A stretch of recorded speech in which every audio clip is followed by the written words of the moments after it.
Okay, part two. We're gonna pick up with problem number 8 and go to the end. So 8, we are solving for x. 4 and 32, they have something in common that they can be rewritten as 2 to some power. 4 is 2 squared. 32 is 2 to the fifth. All right, why do we want to do that? Well, that means that we can replace 4 with 2 squared. So what I do is I put the 4 in parentheses. Sorry, I take the 4 and I write 2 in parentheses, 2 squared. But where does that x plus 2 power go? It goes on the outside of the parentheses. So the x plus 2 is still there. The 4 is still there. It's just being rewritten. Bring the equal sign down. 32 is 2 to the fifth. What do I do here? I multiply 2 times x plus 2. Because this is a binomial, I do have to distribute the 2. So just try to be careful when you have scenarios like this. If your exponent has an x plus a 2 or plus or minus something, make sure to distribute. So 2 times x is 2x, 2 times 2 is 4, equals 2 to the fifth. Once you get these to match, you set the exponents equal to each other. So I have 2x plus 4 on this side, equal sign. I have 5 on this side. If I solve for x, the first thing I'll do is subtract 4. I have 2x left over. 5 minus 4 is 1. To solve for x, I divide by 2. And you can leave your answer as a fraction, 1/2. You can also write it as a decimal, which is 0.5. Either way is fine. 94 and 7. Can we do the same thing like we did with 4 and 32? Let's think about it. 7 squared, would that work? No, 7 squared is 49. What about 7 times 7 times 7? Would that work? 7 times 7 times 7 is 343. So I don't think we can do the same thing we did here. So when you cannot do this, what do? You take the log of both sides. Okay, so the 7 to the x minus 1 is still there. Take the log of this side. It's a log 94. But the base that you take does matter. You can't just say log of both sides. You have to put a certain base on both sides. What does that base have to be? Has to be whatever side is being raised to the power of x. So in this case, we're going to do base 7 on both sides. Why do we want to do that? Well, if we can get these to match, which we are doing, then this whole side is equal to what? The exponent. In this case, the exponent is what? X minus 1. And then we're equal to log base 7 to 94. Can we go ahead and just calculate that now? It's going to be some number. So how do I plug this in again? You do log 94. Remember to close parentheses. Divide by log 7. So let's go ahead and round this to 2.33. Okay, so log base of 7, 94 became 2.33. Now, have I solved for x fully yet? I haven't fully solved, so I'm going to just have to add 1 to both sides. And my answer is 3.33. Okay. There you go. Now, so we just solved 2 exponential equations. Now we're going to solve some logarithmic equations. And so with part C, if there's a base already there, you should know what to do, but there's no base written here, so what do we assume the base is? The base is 10. So let's go ahead and put a little 10 here. We're going to move 10 to the power 6 instead of equal to x plus 7. What's 10 to the power 6? Can we figure that out? That's $1 million. That's how much money I have. $1 million. Just kidding, I'm a teacher. Okay, so we have x plus 7 equal to $1 million. Subtract 7, and x equals 999,993. All right, part D. We're going to go ahead and add log base 3 of 10 to both sides. So we can treat the second logarithm like a single unit so that these can cancel. They're gone. So what are we left with on this side? Log base 3 of x minus 1 equals, all right, on the other side, 0 plus anything is itself. So we're equal to log base 3 of 10. Because we have the same base log on both sides, we can drop these. And we're left with x minus 1 equals 10. So, once you move the log over, a problem like this should be like very simple. And so you just add 1 to both sides, and x equals 11. Okay?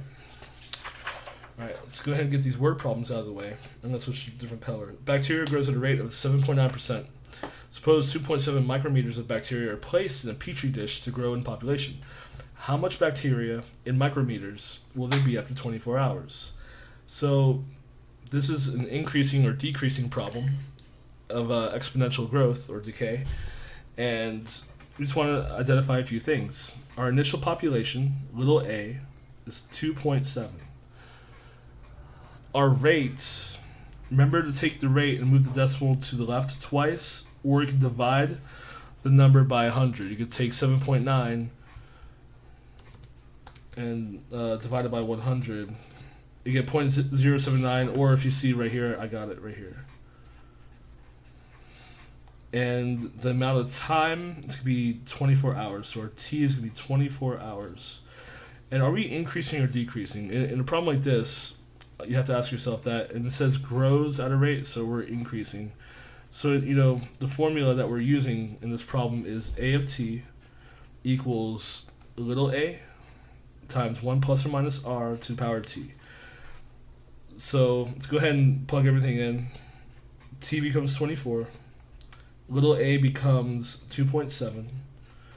1 plus r, because we're choosing increasing. That's what the problem says. And then we're going to raise the parentheses to the power of t, which is 24. Okay. Again, I showed you guys there's multiple ways you can plug this into your calculator. What I'm going to do is I'm going to type in it like this. 2.7 parentheses 1.079. So what I did was I mentally added 1 in this decimal because it's just the 1 goes where the 0 is. It's easy. Close parentheses raised to the power of 24. So after 24 hours, we go from 2.7 micrometers of bacteria to 16.74 micrometers of bacteria. Okay? Not bad. Now here's another word problem, and this one is involving compound interest. So you deposit $12,000 into a bank account with 1.2% interest rate. How much money will be in the account if the interest rate is compounded daily, monthly, quarterly, annually, and continuously? And I just realized that I did not give you a amount of time. The number of years.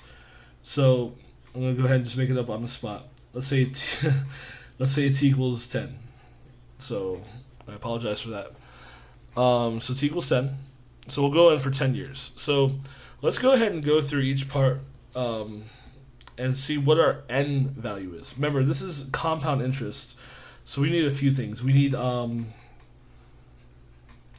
big P. We need n. I'm not gonna write n though. We need r. We got t. So P, big P, that's your initial amount. That's 12,000. R is your rate, so you take the 1.2%, move the decimal over twice. So our rate is 0.012. N, remember, N is going to change depending on how often you're compounding. So, daily, monthly, and so on, it's different. So daily, you just ask yourself, how many days are there in a year? 365. Monthly, n equals 12. Quarterly, n equals 4. Annually, n equals 1. And continuously means that we're not using the same formula. Which, by the way, let's just write the formula down.